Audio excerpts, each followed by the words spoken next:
വെള്ളം തിളച്ച ശേഷം കുറച്ച് ബദാം ഇട്ട് കൊടുക്കുക. ചൂടുവെള്ളത്തിലിട്ട ഇതുപോലെ പെട്ടെന്ന് തൊലി കളഞ്ഞെടുക്കുക. ഒരു പാനിലേക്ക് ബദാമും കുറച്ച് കശുവണ്ടി ഇട്ട് ഡ്രൈ റോസ്റ്റ് ചെയ്തെടുക്കുക.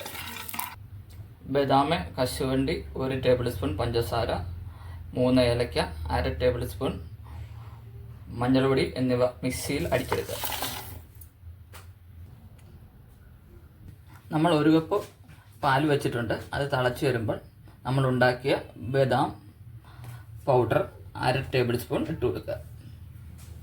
മധുരം വേണ്ടവർക്ക് ആവശ്യത്തിനുള്ള മധുരം ഇട്ട് കൊടുക്കുക.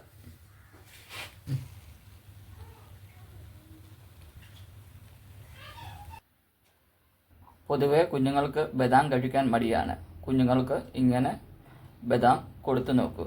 ഇഷ്ടപ്പെട്ടെങ്കിൽ ലൈക്ക് ചെയ്യണേ, ഫോളോ ചെയ്യണേ. Thank you.